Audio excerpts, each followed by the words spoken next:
नमस्कार। यतिखेर हामी लाइभमा छौँ। सन्ध्याकालीन सेवाको सेवा हुँदैछ। टिकापुरबाट जानकीबाट आउनु भएको छ।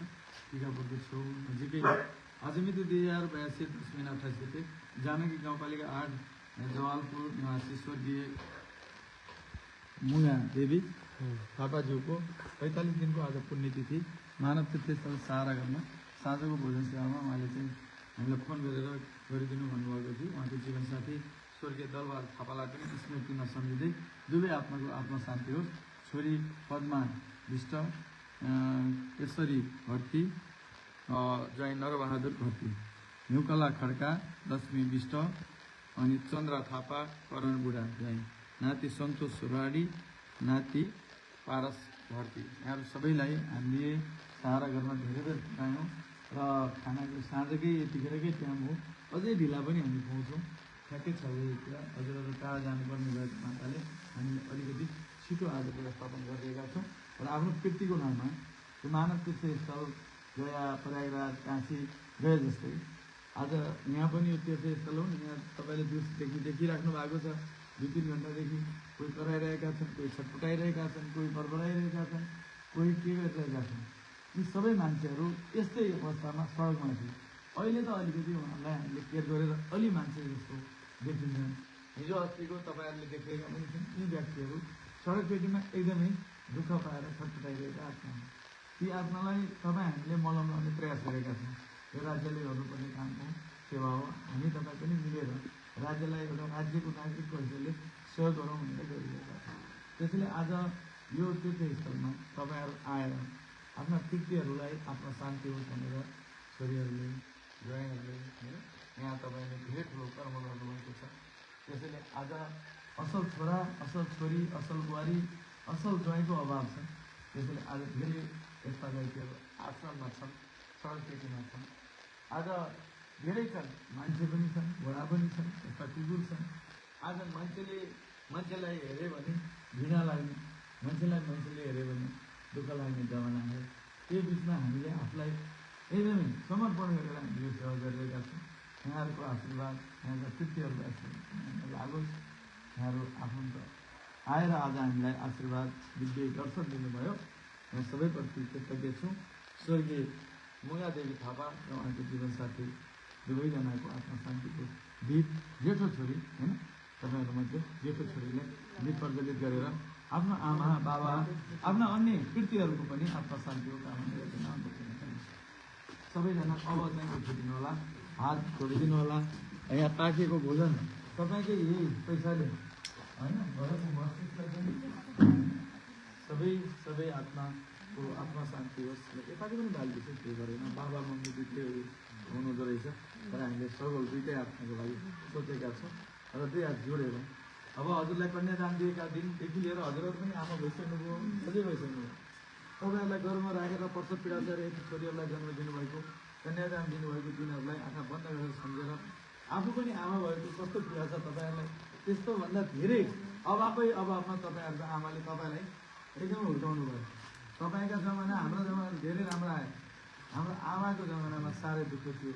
न प्रशस्त मात्रामा तेल थिए, बिस्तारा थिए, न डाइपर थिए, न गुन्जी चोला थिए, न खाना थिए।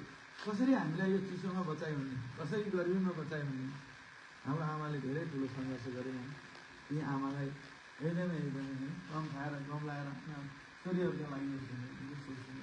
ती आमा आज हामीलाई छोडेको 45 दिन भयो। आमा हजुरले छोडे पनि हजुरको आशीर्वाद हामीलाई सधैँ भइरहेको। बुढा हजुरले हामीलाई छोडे पनि हजुरको आशीर्वाद भइरहेको। हजुर तीर्थ कुण्डमा पितर कुलदेवता भएर सधैँ हामीलाई, हजुरका नाति नातिना सबै इष्टमित्रहरूलाई आशीर्वाद दिनु होला सोचेर आफूले यहाँ आज समर्पण गरेको भोजन हाम्रो तर्फबाट हजुरलाई यी यहाँका पाहुनाहरूलाई खुवाउँदै हामीले समर्पण गरेका छौँ भनेर सोचिदिनुहोस्। बिस्तारै आँखा खोलेर बत्तीतिर हेरेर मेरो संवेदना प्रकट गरिदिनुहोस्। हजुरहरू अब भोजन सेवा गराइदिनुहोस्। ल यो पनि होइन, यसरी उहाँहरूले चाहिँ छोरीको तर्फबाट चाहिँ 5000 होइन नगद र पारस भर्ती जापानमा हुनुहुन्छ नाति, पारस भर्ती नाति जापानमा हुनुहुन्छ। उहाँहरूले नातिले पनि बजेको नाउँ पठाइदिएको छ। बाबुको पनि सुस्वास्थ्य दीर्घायु होस्, नौकरी राम्रो होस्, पढाइ राम्रो होस्। यो हजुरहरूलाई खाना खुवाइदिनुहोस् अनि त्यो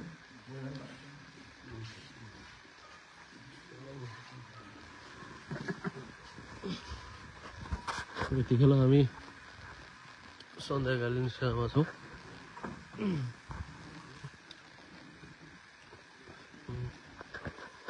आज आफ्ना ममतामयी आमा गुमाएको 45 दिनको पिलाको सेवा लिएर उहाँहरू उपस्थित हुनुभएको छ। उहाँहरूको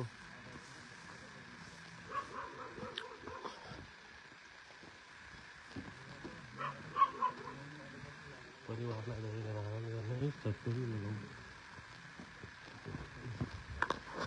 यो हाम्रो पुरुष भोजनालय सहारा घरको र यहाँ विभिन्न मानव रूपी भगवानहरू दाताहरू बसिरहनु भएको छ। यो सन्ध्याकालीन समयमा उहाँहरूको नाममा श्रवण गरेको भोजन यहाँ बनेको छ र यहाँ पुरुष भोजनालयमा छौँ हामी अहिले। विशेष गरी सबैलाई आउँदैन